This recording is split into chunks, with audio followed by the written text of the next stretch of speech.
Olá, família! Sejam todos bem-vindos ao estudo diário das Escrituras. Hoje nós vamos estudar Doutrina e Convênio, sessão 119. Nessa sessão aqui, é uma revelação dada a Joseph Smith lá em Far West, tá bom? Os membros da igreja, em sua maioria, tiveram muita dificuldade em viver a lei da consagração. Alguns viviam de coração aberto, fazia de tudo ali, mas outros tinham grande dificuldade, né, de abrir mão daquilo que tinha. A gente viu esse problema acontecendo lá em Independence, né, no Missouri, depois em Kirtland, e agora eles estão aqui em Far West, né, onde é o lugar central da igreja nesse momento, e também eles têm dificuldade, né, muitos não estavam vivendo a lei da consagração, e aqui então vai falar sobre o princípio da lei do dízimo, tá bom? A palavra dízimo, ela significa a 10ª parte, seja no latim, seja no grego, tá bom? Não foi Moisés que deu a lei do dízimo, tá bom? A gente vê, a primeira vez que a gente vai ver essa palavra surgindo é no Velho Testamento ali, em Gênesis 14, quando Abraão paga dízimo a Melquisedeque, né, de tudo que ele tinha ali. Então, não explica a origem do dízimo, né? O que nós podemos concluir é que o dízimo ele faz parte da lei da consagração. Então aqui, erroneamente, algumas pessoas podem interpretar, eles não conseguiram viver a lei da consagração, então o Senhor tirou a lei da consagração e deu para eles a lei do dízimo. Na verdade, nós nunca deixamos a lei da consagração. Quando nós entramos no templo e fazemos convênio com o Senhor, nós fazemos convênio de consagrar nosso tempo, nosso talento, tá bom? Tudo isso é uma consagração, uma entrega a Deus. E o dízimo, ele faz parte da lei da consagração, tá bom? Então o dízimo não é uma substituição à lei da consagração. Na verdade, os primeiros membros da igreja nessa dispensação, aqui a gente está vendo na seção 119, né, já que muitos não estavam vivendo essa lei, então o Senhor coloca esse princípio para eles viver da lei da consagração, que é o dízimo, tá bom? Mas essa seção 119 aqui não é a primeira que fala sobre dízimo.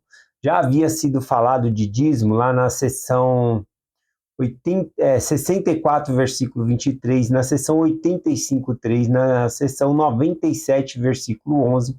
São revelações que foram anteriores a essa. Só que quando os membros da igreja ouvia a palavra dízimo, a interpretação aqui era viver a lei da consagração, era viver a lei da mordomia, né? Que eles doavam tudo, recebia e era o mordomo daquilo que possuía, tá bom? E prestavam contas. Então, na verdade, o dízimo ele faz parte da lei da consagração, tá bom? Então é isso que eu queria compartilhar com vocês aqui. Então aqui, quando eles estão em Far West, Joseph Smith ele pergunta ao Senhor, né? O que o Senhor requer dos bens, né? Do seu povo, né? O que o Senhor requer deles? E aí então vem essa revelação aqui, que o Senhor exige que eles vivam naquele momento ali. Então vamos começar aqui a revelação, Doutrina e Convênio, sessão 119, a partir do versículo 1, é só 7 versículos, é rapidinho aqui. Vamos lá, eu vou ler do versículo 1 ao 3, aí eu venho explicando. Diz assim: Em verdade, assim diz o Senhor, exijo que todos os seus bens excedentes sejam entregues na mão do bispo de minha igreja em Sião, para a construção de minha casa, para a colocação dos alicerces de Sião e para o sacerdócio, e para as dívidas da presidência de minha igreja. Esse será o início do dízimo de meu povo. Aqui o início também poderíamos trocar como princípio, né, que o Senhor está dando aqui. Então seria o início aqui. Então aqui o Senhor estabelece o princípio, né, dessa lei da consagração, colocando o dízimo aqui.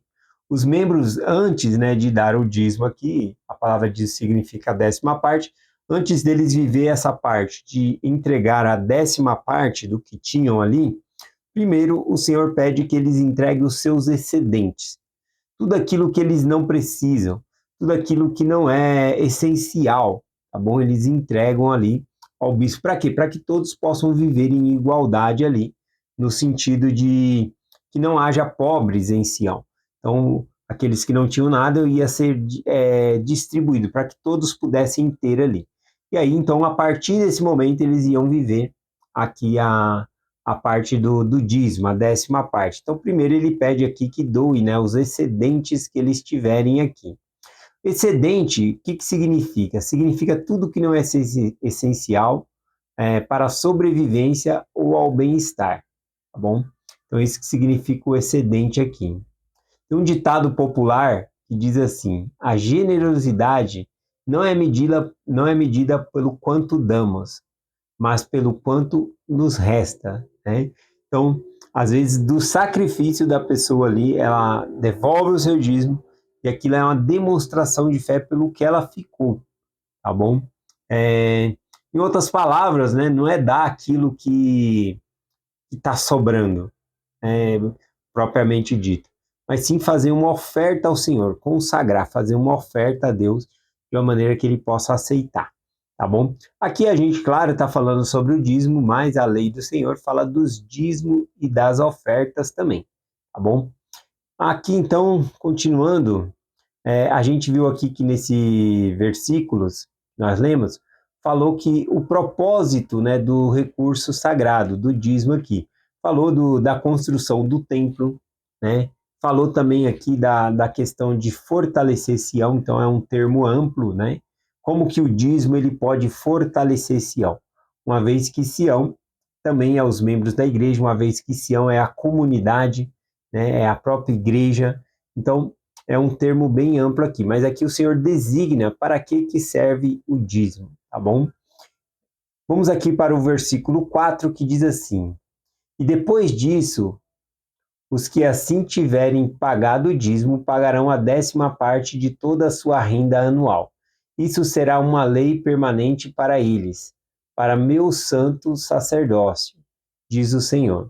Então, aqui o Senhor fala, então, depois disso, o quê? Depois deles doarem tudo que estava excedendo na mão deles, então eles viveriam essa lei do dízimo aqui, tá bom? Pagar, devolver. Aqui sempre fala a palavra pagar, né? Mas eu gosto de usar a palavra devolver, porque tudo que nós temos vem do Senhor, tá bom? Então, tudo que nós temos vem do Senhor, e aí ele pede apenas que nós devolvemos uma 10ª parte ali e também as ofertas.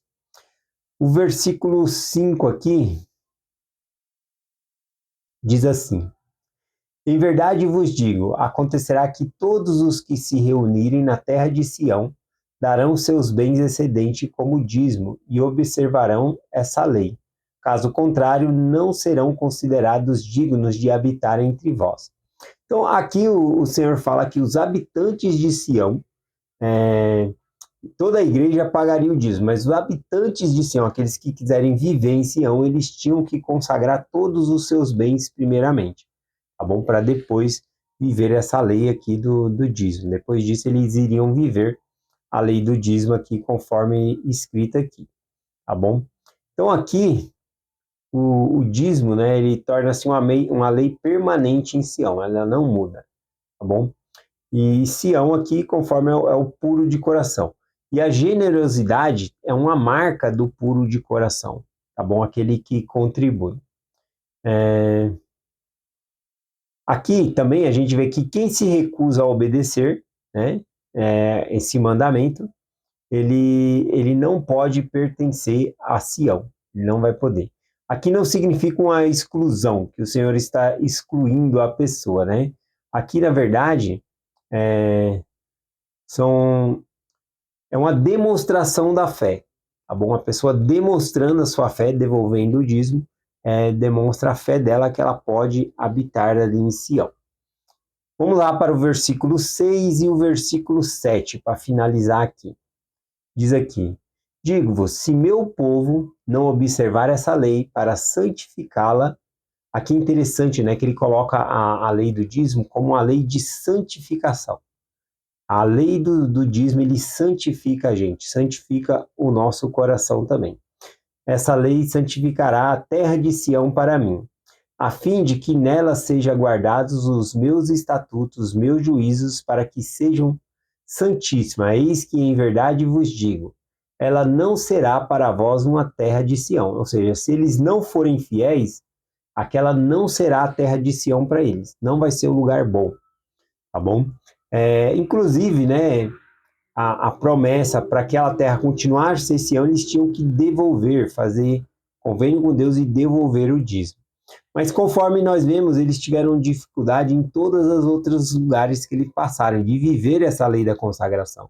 Então é normal que eles, né, não é do dia para a noite, né, que a pessoa passa a ser fiel ali, então, né, ou se converter. Então, eles também tiveram dificuldades ali, e aí então a promessa não se cumpre. Fala então, eles vão ficar 11 meses ali em Far West e depois vão ser expulsos, né, do Missouri ali, tá bom? De Far West e do Missouri.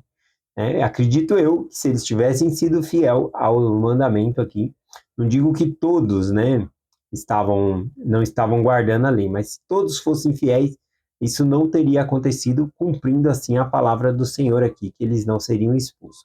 O versículo 7, então, ele faz um modelo, que o Senhor está falando ali para eles serve para nós também, ou em qualquer lugar que estejamos, nas estacas, né? O versículo 7 diz: isso será um modelo para todas as estacas de Sião, assim seja, amém.